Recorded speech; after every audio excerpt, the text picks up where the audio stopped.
Hi Kürşad, and congratulations on your grade 4 exam submission. It's truly a pleasure to go through your exam, and I'm really happy to give you some feedback today about your videos, your strengths, your weaknesses, and what to focus on moving forward. I'm really happy with your exam, but I was curious to read about your journey, and I found it very interesting that you submitted grade 2 and then you decided to skip to grade 4. And then when I listened to your performance of the repertoire, I was amazed because you have a very, very nice control, and it seems like you really enjoy the music you're playing. So I think that the fact that you really liked the pieces in grade 4, it motivated you to study and to practice in a very meaningful and detailed way that allowed you to really work in depth those pieces. I'm really happy with your submission, and I think that you passed your grade 4 exam. You're ready to move forward, and this motivation you had, the fact that you like this piece is really made you practice in a very good way, and it's very important to highlight those things when they happen. So I'm really happy. As you notice from what I'm saying, I'm really happy. Of course, there are things I want to talk about, and of course there are some tips that I want to give you, but I think that you are really on the right track, and you practice in a very, very good way. So I'm really happy with the results. So congratulations. We'll start from the practice routine first, and then we go to the repertoire submission. And I'll talk about some of the things that I noticed and the things that I feel you might want to look into moving forward. And one of those regards the right hand mostly, and the right hand position, which is good. You have a nice and good position, and overall a nice technique. You seem very relaxed when you play, which is fantastic. But I think there's some details you could look into about the right hand position in general and technique, and in general tone production, because you have a nice tone, and especially consistent tone, which is very good. But I think your tone could be richer. In a few instances it appears a little naily, and I think we could work to make the tone even more round, rich, and full. And then there were just a few moments where the left hand tensed up a little, but in general, as I said, I'm really happy with your position and technique. So if we start from the very beginning, you have a great rhythm, nice alternation throughout. What I hear is that the sound is a little naily. And I think that most of the time, your right hand tends to be a little perpendicular to the strings. Therefore, the sound will be more naily because there's less flesh involved. I would suggest that you try and find a different angle for your hand, where the hand is more aligned to the forearm, and there's a nice line that goes from the elbow to the tip of the fingers. So more natural kind of position where we don't bend any tendon, because the result there is that the sound is more round and rich because we are using both the flesh and the nail instead of like the way I turn the hand will change the tone. So I can go from this side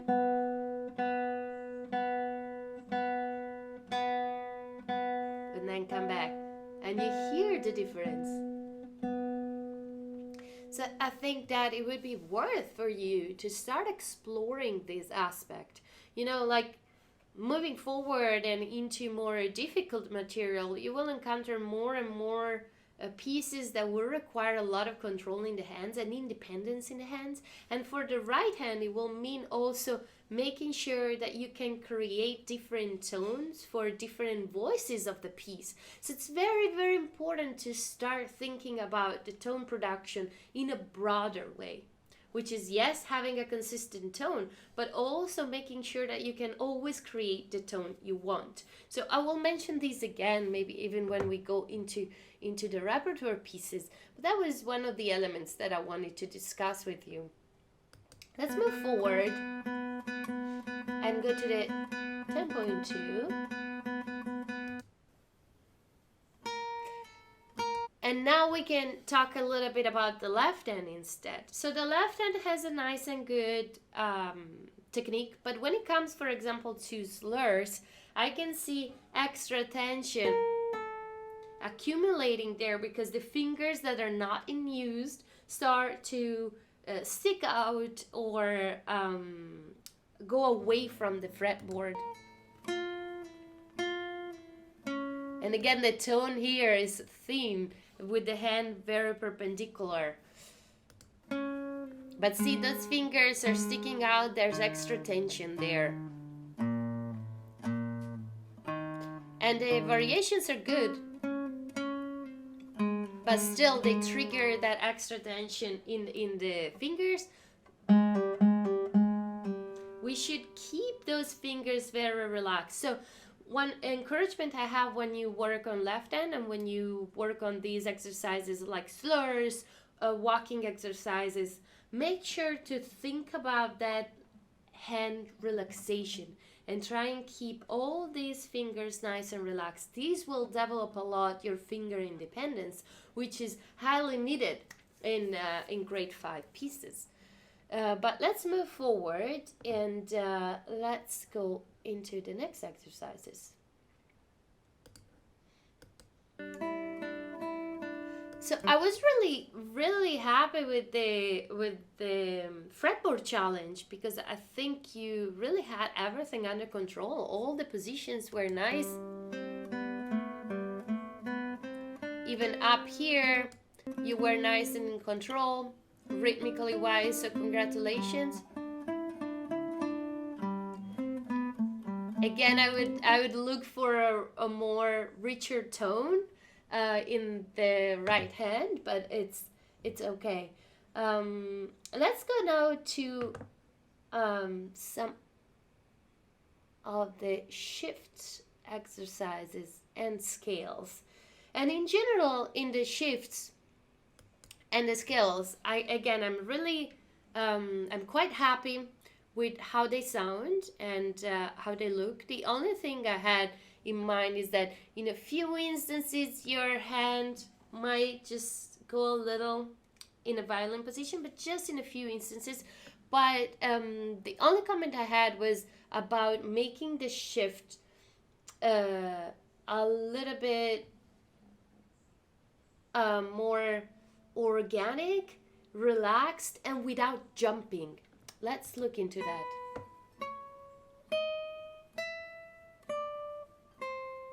It feels like there's always like kind of a gap. We'll take just a random one. Like a jump. Instead, we don't want to disconnect the fingers from the fretboard when we do the shift. We want kind of to use a guide finger there. So what we can do is the touch, but keep the connection with the string, and then go up. And we want the shift to be very quick and relaxed. So there is some work there to do to kind of develop a better technique for the shifts, because it will be useful a lot if we look into the arpeggios next that there are here. Again, we heard some of the shifts either a little jumpy or a little heavy, like here, with the glissando included. So very important if we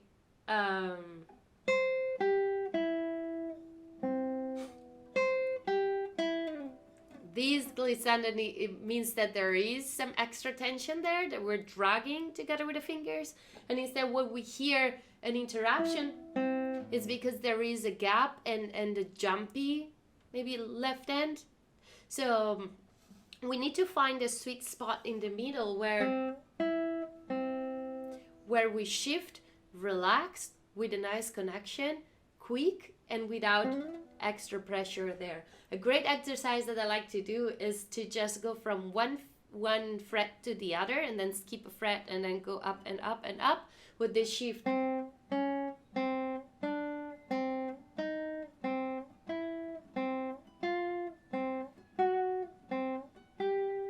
Really helpful exercise because it kind of develop this movement of the shift. Those are like kind of in detail tips, but I think those are very useful moving forward because there will be more and more of these elements in your playing. Anything else? Everything else was great in the practice routine. I think the arpeggios were really nicely done, and I skipped a little here. Again, I was feeling that the right hand was a little perpendicular, and we could use a little bit more relaxation or more connection in the right hand movement, meaning a little less mechanical and more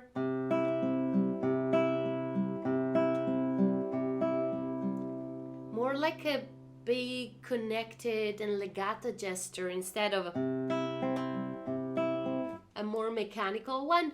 But again, those are small tips, little things that you can add, but definitely look into your right hand technique because I think we can develop more effective and a more musical way of playing with the right hand. But in general, very good. The scales also were really good. I only felt that the arpeggios at the end were on the slow side instead of like quarter note. 8 notes. They were slower.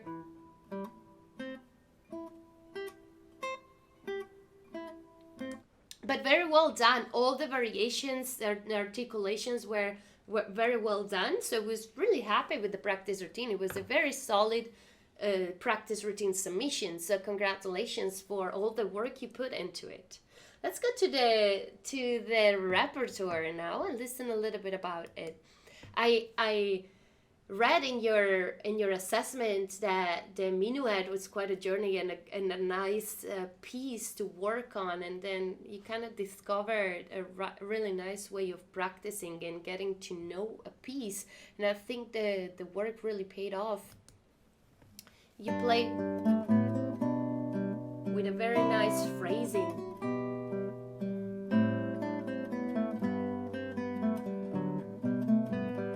Very nicely done.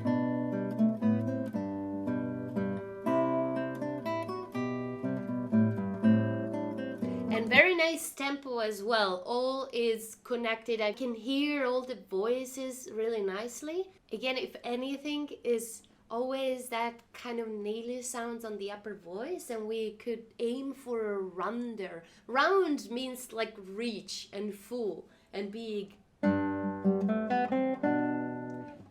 Where the melody sounds sings on the guitar, but really well done. Even the second section, wow.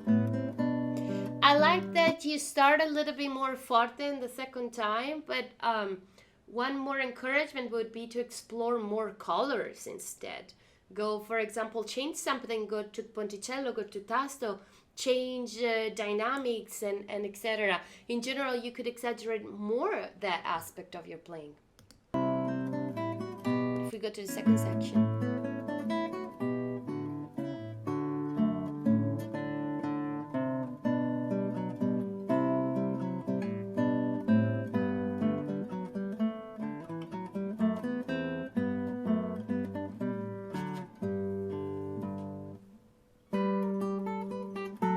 Nice, this passage was very well done.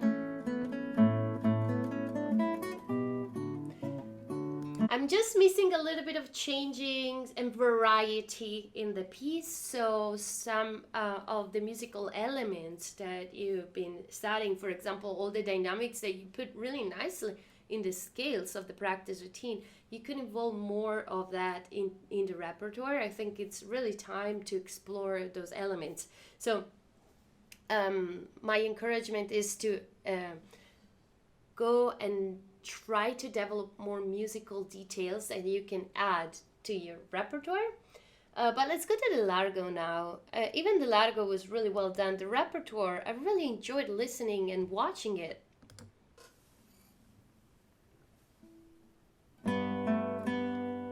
Here in the very beginning, though, we can hear that open strings kind of too bright an airy sound. If you work on your right hand tone production, you can transform that sound into more a warmer one, like there. Every time there's an open string, it's a little on the harsh sound.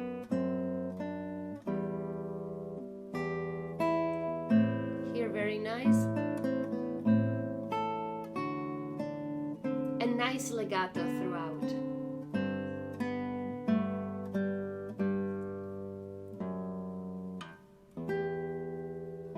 Here it's a much warmer sound on the second string.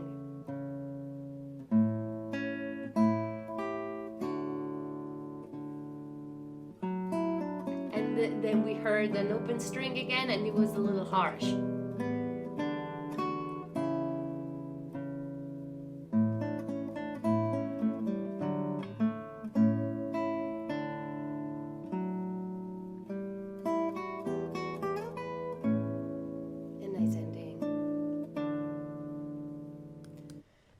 Enjoyed it, and I wanted to listen throughout the piece with you, so you could also catch all these little moments where the open strings are a little bit too harsh and bright, and all of a sudden they break the nice flow of the rest of the melody. So again, something that has to do with the right hand technique. So as you see, that is the real tip I have for you today. That is, try to work more and more on that right hand. And last but not least, the Brouwer. I really like the character of it, the change of character, and I would like to hear more of those things in your playing, even in other pieces. I think that the Brouwer inspired you with these rhythms.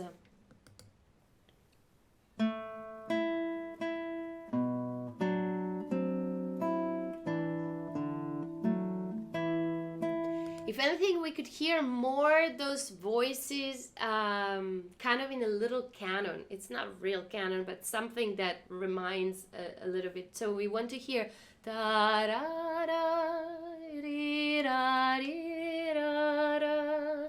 That's the melody. And when the bass comes, da dee, dee, da dee, kind of again the same idea but transferred to the bass, and it's very hard to control two horizontal lines at the same time, so it's worth to play them separately and then put them together again.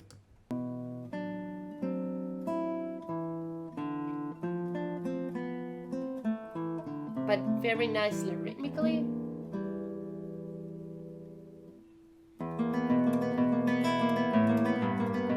Very nice character. A little naily, the upper voices.